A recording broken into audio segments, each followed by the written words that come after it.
Olá, seja muito bem-vindo, muito bem-vinda ao programa Mãozinhas que Fazem. Design Thinking, ele vem para ajudar, para contribuir na busca de soluções para um problema.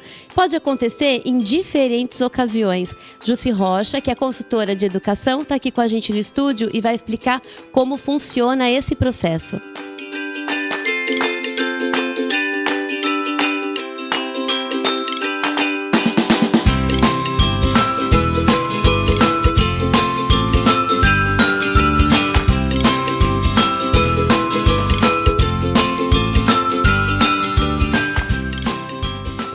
Olá, Jussi, tudo bem? Olá, tudo bem? É um prazer estar aqui.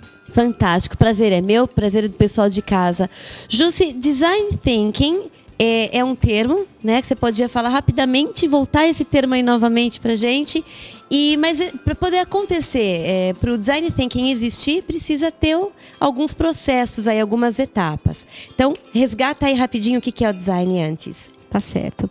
O Design Thinking é a forma como os designers abordam problemas. E qual é a característica mais importante da forma como eles fazem isso?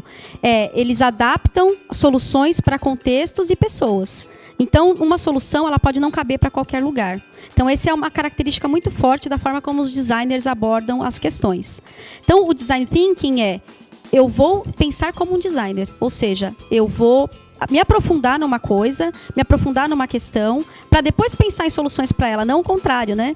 É que nem, por exemplo, você tem um filho que está doente, aí você fala assim para uma colega, meu filho está com dor de barriga. Aí ela fala para você, por que você não dá tal remédio? Por que você não dá o outro tal remédio? Isso é muito palpitar, né? A gente costuma fazer isso no dia a dia. O designer não, primeiro ele vai entender qual é efetivamente o seu problema, o que está levando essa dor, para depois pensar numa solução para essa dor. Não sei se eu dei um exemplo legal para pensar como muda a forma como a gente aborda problema com o design. Eu estou hipnotizada aqui. A pessoa que está vivendo o problema, essa situação, ela mesma pode ser o designer? Essa é uma boa pergunta. Como é a forma, é um modelo mental, é uma mudança de concepção da forma como a gente aborda problema, a gente está fazendo design thinking o tempo inteiro.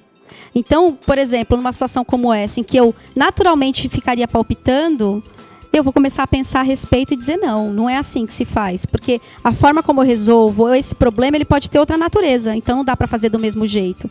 Então, é o modelo mental que muda. A gente começa a pensar dessa forma em todos os contextos da nossa vida.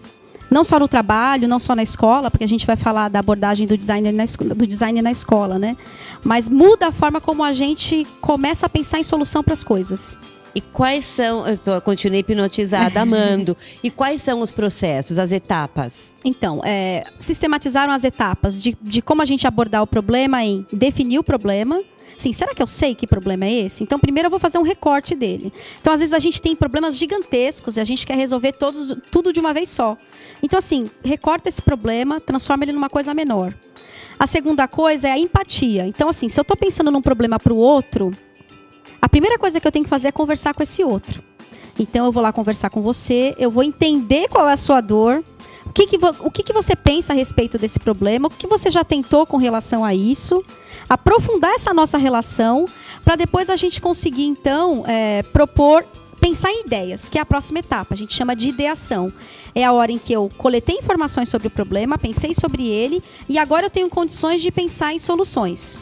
A outra etapa é a gente prototipar uma solução, né? Essa palavra protótipo é uma palavra um pouco complicada, né? Mas a ideia de protótipo é a gente experimentar alguma coisa e acompanhar.